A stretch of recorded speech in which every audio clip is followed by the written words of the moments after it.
বাচ্চা সব আছে, ভুল ধারণা মনে রাখবেন না। ভদ্রমহিলা আশ্চর্যান্বিত কণ্ঠে বললেন।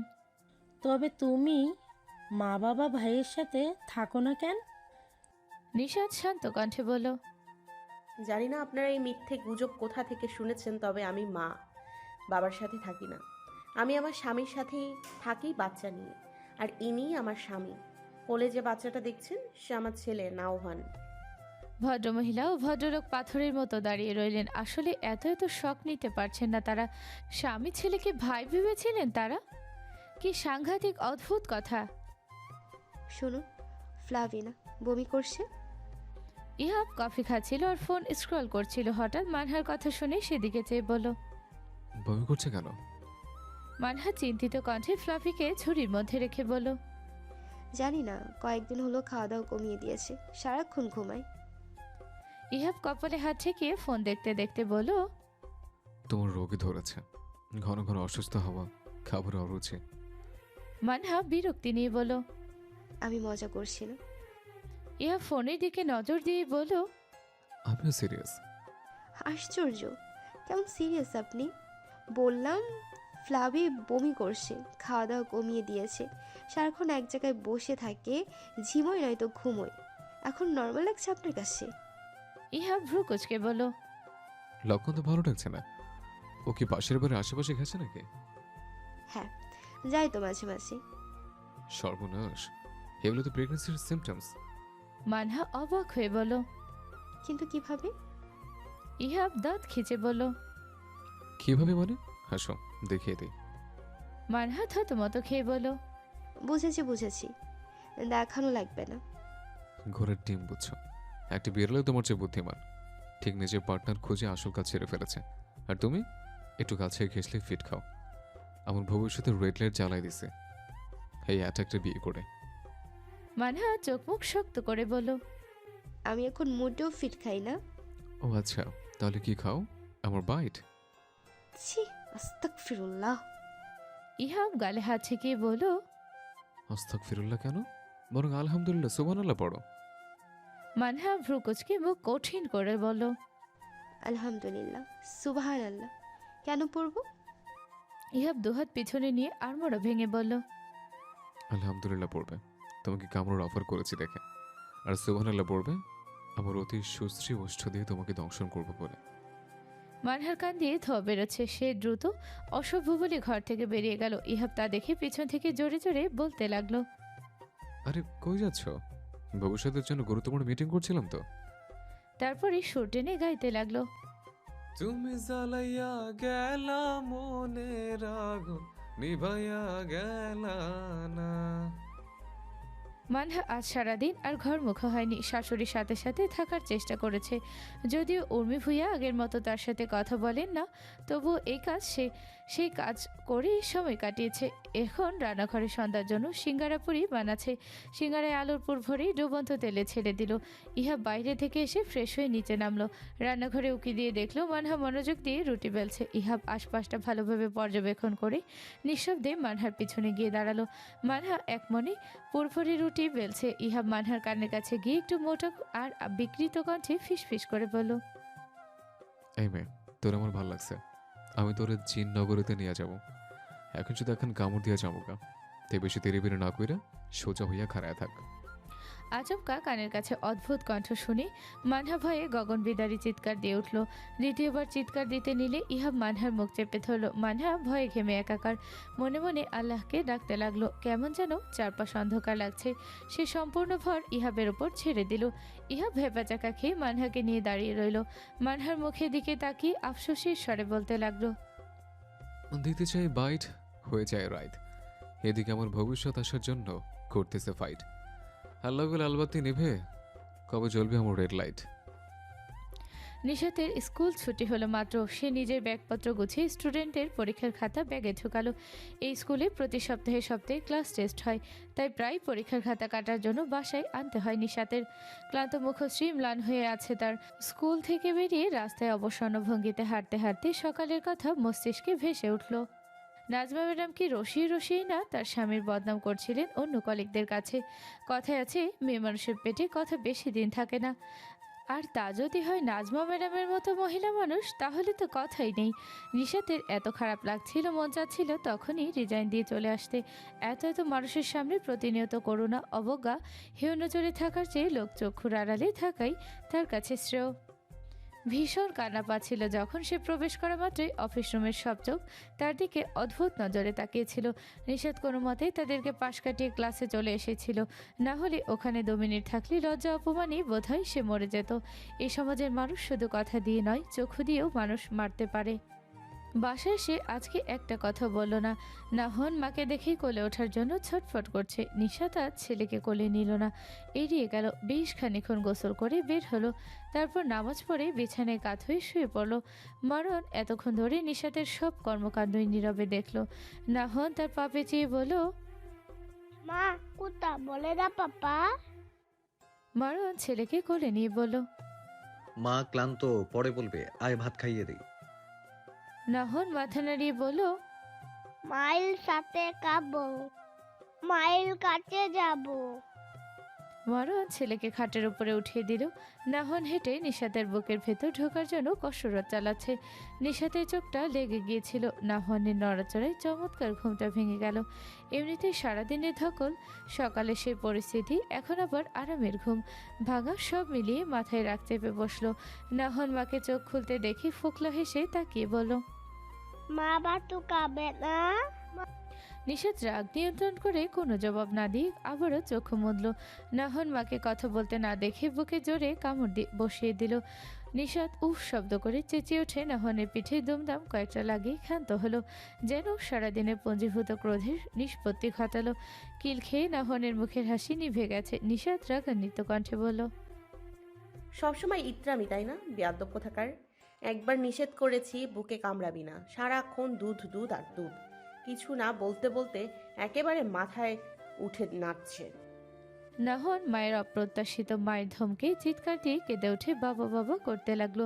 নিশাত চোখ রাঙিয়ে রাঙিয়ে বলল, একদম চুপ, সারাক্ষণ ব্যা ব্যা ব্যা ব্যা। তোর বাবার কাছে গিয়ে ঘ্যানুর ঘ্যানুর কর যা। অজাতের ঘরের অজাত পয়দা করেছি। নাহন চুপ না করে কান্নার স্বর আরো বাড়িয়ে দিল। মারো নিশাতের চিৎকার আর নাহনের কান্নায় দ্রুত টয়লেট থেকে বেরিয়ে এলো। আধভেজা খালি গা, গাওলাই গামছা, কোকড়া চুল থেকে টপ টপ করে পানি ঝরছে। দেখেই বোঝা যাচ্ছে গোসল থেকে তাড়াহুড়ো করে বেরিয়েছে। ছেলেকে চিৎকার করে কাঁদতে দেখে এগিয়ে গেল। নাহন বসে বসে কাঁদছে, পরনে সাদা সেন্টু গেঞ্জি, সেটাই বারবার চোখ মুছে। বাবাকে দেখেই ভ্যাও ভ্যাও করে কেঁদে উঠে এগিয়ে এসে গুলুমুলু হাত দুটো বাড়িয়ে দিল।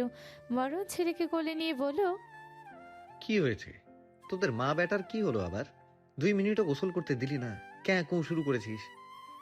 নাহন আঙুল দিয়ে নিশাদকে দেখিয়ে কাঁদতে কাঁদতেই বলল, হাঁটছে পিঠে দুম খিল দিচ্ছে। উ পিতা। বলে আবারও চেঁচিয়ে চেঁচিয়ে কাঁদতে লাগলো বাচ্চাটা। মরণ কপাল কুঁচকে বিছানায় চাইলো। নিশাদ ওপাশ ফিরে শুয়ে আছে, তাই তার মুখটা মরণ দেখতে পারছে না। বাচ্চাটাকে মেরে কি নিশ্চিন্তে ঘুমাচ্ছে পাষাণ নারী। সে সব সহ্য করতে পারলেও ছেলেকে মারা কোনোভাবে সহ্য করতে পারে না। রাগ ওঠে তার। কিছু না বলে ছেলেকে কোলে নিয়ে কান্না থামিয়ে ভাত খাইয়ে দিল। তারপর হাঁটতে হাঁটতে নাহনকে ঘুম পাড়ালো। বাচ্চাটা ঘাড়ে ফোপাতে ফোপাতে ঘুমে আচ্ছন্ন হয়ে পড়েছে। অতিরিক্ত কান্নার ফলে হিচকি উঠে গিয়েছিল নাহনের। এখন ঘুমানোর ফলে হিচকি কমে গিয়েছে। সে ছেলেকে পাশের রুমে বালিশ দিয়ে বর্ডার করে শুয়ে দিল। নাহন ঘুমের ঘরে করুণ গলায় মারোয়ানের গেঞ্জি মুঠো করে অস্ফুট স্বরে বলল, মারছে মারছে ইন্তিবিতা।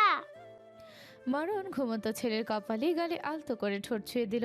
বাচ্চাটা ঠোঁট ফুলিয়ে ঘুমাচ্ছে। সবকিছু ঠিকঠাক করে গম্ভীর মুখে নিজের রুমে প্রবেশ করে বিছানার দিকে চাইল। নিশাত আগের ভঙ্গিমায় শুয়ে আছে। তার চোখের সাদা অংশ লালাভ হয়ে আছে, মুখের আদল কাঠিন্যতায় ছেয়ে গেছে। গটগট পায়ে হেঁটে বিছানায় ঘুমন্ত নিশাতকে হ্যাঁচকা টানে বসালো। নিশাত ভ্রু ভাজে বিরক্তি রেখা টেনে মারণের দিকে চাইল। মারণ উগ্রভাবে নিশাতের বাহু চেপে ধরে বলল, কিসের তেজ দেখা? এই বয়সে বিয়ের সম্বন্ধ এসেছে দেখে শরীরে শক্তি ভর করেছে, মনে প্রজাপতি উঠছে, নতুন বিয়ের শখ জেগেছে, মুখে বলতে পারছো না তাই সন্তানকে মেরে বিষ কমাচ্ছ। নিশাত কথার মানে বুঝে মারওয়ানের বুকে ধাক্কা দিয়ে বলল, খবরদার ফালতু কথা বলবেন না। আমি আমার সন্তানকে বকবো নাকি মারবো সেটা আপনাকে বলে করবো না নিশ্চয়ই। মারওয়ান নিশাতের চোয়াল চেপে ধরে নিজ মুখের সামনে এনে বলল, আমাকে বলবি না তো কাকে বলবি? ওটা আমার সন্তান, তুই জাস্ট গর্ভে ধরেছিস, আদারওয়াইজ সবকিছু আমার, রক্ত, বীজ, এভরিথিং। নিশাতের কান্না পেল কেন যেন। সবার এত এত কথা, তার উপর ঘরের ভাইদাম্মা পুরুষের কথাও যদি শুনতে হয় তখন কেমন লাগে। কান্না পেলেও সেটা প্রকাশ করলো না, নিজেকে দুর্বল প্রমাণ কিছুতেই করবে না সে। মারনের চোয়ালে ধরা হাতটাই শক্ত করে নখ দাবিয়ে বলল, সব কিছু আপনারই যেহেতু গর্ভে ধারণ করেও দেখাতেন, দেখতাম কত হেডম আপনার। মানে বিচার যাই হোক না কেন, তাল গাছ তার, নাই গাছের ছাল, পারে খালি ফল। মারন রুক্ষভাবে বলল, কথাবার্তা সাবধানে বলবি। ছাল আছে কি নেই সেটা নিশ্চয়ই তোকে দেখাবো না। এসব তেজ আমার সামনে দেখাবি না, এসব গোনার টাইম নেই আমার। ইস রে, আপনাকে গুনে যেন কে উল্টিয়ে ফেলছে। ভ্যালুলেস পুরুষের আবার বড় বড় কথা। ছাড়ুন আমাকে। এই, আমার বাসায় বসে গলা নাচাবি না। নিশাত হাসতে হাসতে বলল, এটা নাকি তার বাসা, জোকস অফ দ্য ইয়ার। বহুদিন পর অনেক হাসলাম, বিনোদন আর বিনোদন। মারন চোখ গরম করে বলল, আমার বাসা না তো কার বাসা? আমার শ্বশুর আব্বার। আব্বাটা কার? আমার।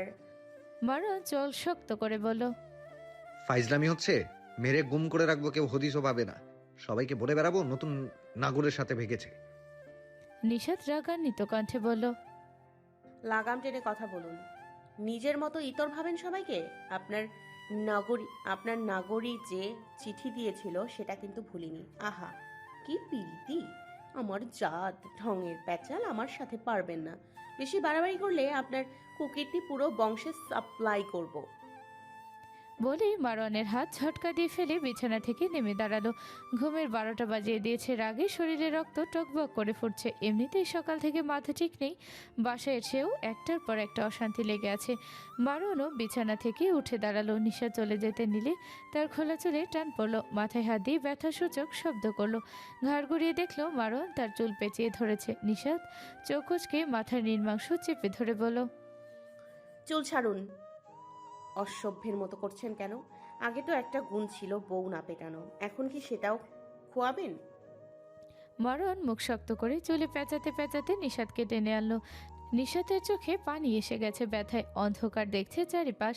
মাথার পিছনে ধরে চেপে ধরে দাঁড়িয়ে রইল স্তব্ধ হয়ে। মারওয়ান হাত শিথিল করতে নিশাত ঘুরে রাগে জিতে মারওয়ানের গেঞ্জি বুকের কাছে টেনে ছিঁড়ে ফেলল। তারপর ফোপাতে লাগলো। মারওয়ান তবদা খেয়ে তার সুতির গেঞ্জিটার দিকে তাকিয়ে আছে, যেটার হাল বর্তমানে ছিঁড়ে বেহাল। হাত থেকে নিশাতের চুলের গোছা পড়ে গেল।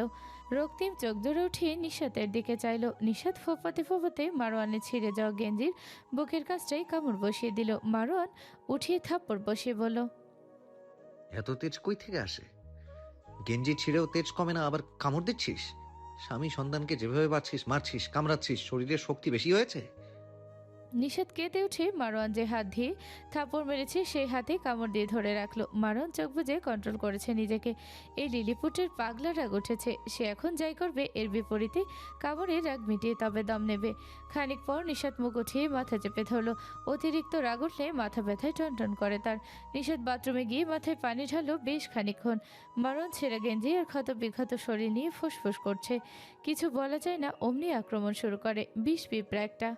নিশাত বাথরুম থেকে বেরিয়ে ফোপাতে ফোপাতে নিজে নিজে বলতে লাগলো, তেজ দেখাচ্ছে। যে পুরুষের বউ বাচ্চা পালার মুরদ নেই, সে এসছে আমাকে শাসাতে। মেরুদণ্ডহীন কাপুরুষ কোথাকার। মারণ সবে শুনলো তবে কিছুই বলল না। গেঞ্জি পাল্টে শার্ট গায়ে দিয়ে রুম থেকে বেরোতে নিলে নিশাত জোরে জোরে বলল, যেখানেই যাওয়া হয় নিজের বীজকে যেন সাথে নিয়ে যাওয়া হয়। আজ থেকে বীজের বাপ কোনোটার সাথে আমার সম্পর্ক নেই। বাপের কাছে নালিশ দিয়ে মায়ের খাওয়ানো, তাই না? এই অজাত পেটে ধরেছিলাম, একে খাইয়ে বড় করছি। পেটে 10 মাস শত্রুর বীজ বুনেছি, সে তো শত্রুতা করবেই। মারণ জল শক্ত করে ঘুমন্ত ছেলেকে নিয়ে বেরিয়ে গেল। মানহাকে খুবই মনোযোগ দিয়ে দেখছেন সাইকিয়াট্রিস্ট নাজনীন আরোয়ারা। মানহার শরীর আরও ভেঙে গেছে। গত পরশু ইহাব তাকে মানহার অজ্ঞান হওয়ার ব্যাপারে ইনফর্ম করেছিল। মানহার অবস্থা খারাপ হয়ে গিয়েছিল সেই রাতে। ইহাব ভয়ে কথা বলতে ভুলে গিয়েছিল। তারপর ডাক্তার এসে জ্ঞান ফিরিয়েছে। এসব শুনে সে ইহাবকে মারাত্মক বকাঝকা করেছে। একটা প্যানিক অ্যাটাকের কাউন্সিলিং। পেশেন্টকে ভয় দেখানোর কারণ কি? এমনিতেই তাদের হার্ট দুর্বল থাকে, এ সময়ে যে কোনো কিছু হয়ে যাওয়ার সম্ভাবনা আছে। সব কিছু নিয়ে মজা করা উচিত নয়। নাজনীন আনোয়ারা মানহাকে দেখে বলেন, আফরিন, আমার কেন যেন মনে হচ্ছে তুমি কিছু লুকোচ্ছ। দেখো মা, এসব সেন্সিটিভ বিষয় লুকালে তোমার ভবিষ্যতে কিন্তু এফেক্ট পড়বে। তুমি কি স্বাভাবিক একটা বিবাহিত জীবন চাও না? মানহার হাত কাঁপছিল, কোনো মতেই হাতটা স্বাভাবিক হচ্ছিল না। মুখের কথা কেমন যেন আউলিয়ে যাচ্ছিল তার। কোনো রকম মুখ খুলে বলল, আমি একটা স্বাভাবিক জীবন চাই, তার জন্য সর্বোচ্চ চেষ্টা করছি, কিন্তু হচ্ছে না। আমি কি করব বুঝতে পারছি না। নিজেকে এখন পৃথিবীর আবর্জনা মনে হয়। বলে মাথা খামচে ধরে কেঁদে দিল। নাজনীন আনোয়ারা মানহার কাপা হাতের উপর হাত ঠেকিয়ে বললেন, রিল্যাক্স আফরিন, তুমি না ব্রাভো গার্ল। এভাবে ভেঙে পড়লে তো চলবে না বাচ্চা। তুমি কিভাবে ফাইট করছো সেটা আর কেউ না জানলেও আমি জানি। দুনিয়ার সবাই তোমাকে ভুল বুঝলেও, খারাপ বললেও, আমি জানি তোমার মতো রোগীদের মেন্টাল হেলথ কন্ডিশন কতটা ভঙ্গুর থাকে। ওইসব বিষাক্ত স্মৃতি স্পর্শ মস্তিষ্ক থেকে মুছে ফেলা কঠিন। সেই নরপশুদের কোনো শাস্তি হয় না। তোমার মতো নিরীহ নিষ্পাপ ফুলগুলো আজীবন সাফার করে। তুমি কেন ওইসব পশুদের জন্য নিজেকে কষ্ট দেবে? মানহা মুখ ঢেকে কাঁদতে কাঁদতে বলল, আমার অপবিত্র শরীর কি করে তাকে স্পর্শ করতে দেব বলুন? সে কাছে আসলেও কেন যেন ঘেন্নায় বমি পায়। ওই জঘন্য স্মৃতি বারবার ভেসে ওঠে। আমি ভুলতে চাই কিন্তু ভুলতে পারি না।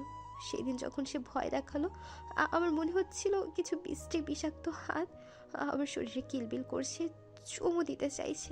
কয়েক বছর আগে ঠিক এভাবেই আমাকে চেপে ধরে চুমু খেয়েছিল, শরীরে নোংলে স্পর্শ করেছিল আমার স্কুলের ছাড়।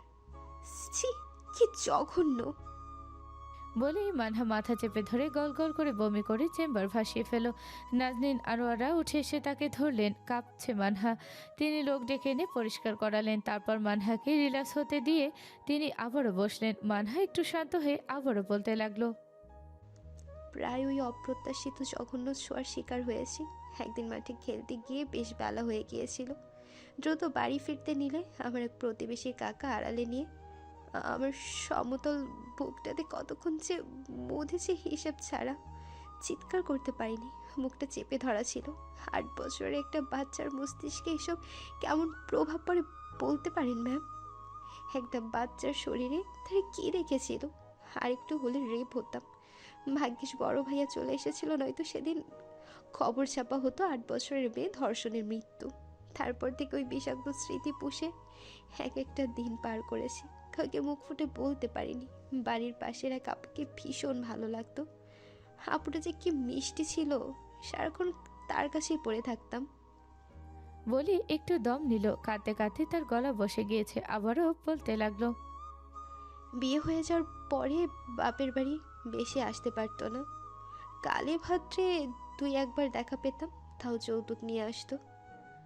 শ্বশুরবাড়িতে লোককে খুশি করতে হবে তো। মুখে শরীরে থাকতো অজস্র কালশিটের দাগ।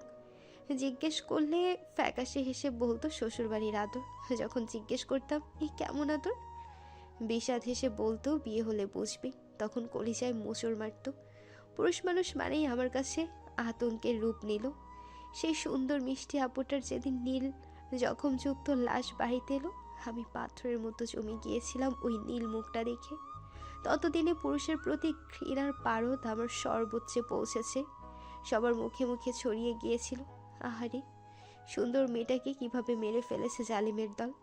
পুরুষ মানুষই খারাপ, এরকম আরও নানান কথা। আমি খেতে পারতাম না, কোনো কাজে মনোযোগ দিতে পারতাম না। এমনকি ঘুমালেও ওইসব বিষাক্ত স্মৃতি আমাকে তাড়া করতো। কতবার যে ঘুম থেকে চিল্লিয়ে উঠতাম হিসেব ছাড়া। ঘুমের ওষুধ খেয়ে ঘুমাতে হতো। পরে আম্মু আমার সাথে থাকা শুরু করলো। এরপর থেকে পুরুষ দেখলে আমার ট্রমা কাজ করে। আমি যে কিছুতেই ভুলতে পারি না। আমাকে মেরে ফেলুন, এত ট্রমা নিয়ে বাঁচতে ভালো লাগে না। আমিও অভিশপ্ত, চারপাশের মানুষকেও আমার অভিশাপের জালে জড়িয়ে রেখেছি। বলে ডুকরে কাঁদতে লাগলো। সাইকিয়াট্রিস্ট নাজনীন আনোয়ারা কথা হারিয়ে ফেললেন।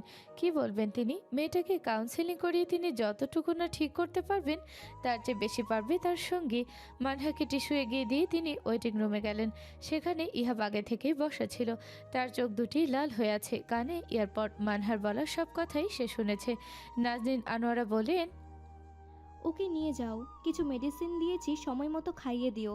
আর শোনো, তুমি যেহেতু সব শুনেছো, তাই আমি চাইবো ওকে তুমি সর্বোচ্চ সাপোর্ট দেবে, এসব ভীতি দূর করবে। আর আমি তো আছি সপ্তাহে সপ্তাহে থেরাপি দেওয়ার জন্য। ইহা মাথা নাড়িয়ে তার পিছু পিছু গেল। চেম্বারে ঢুকে দেখলো মানহা এখন স্বাভাবিক।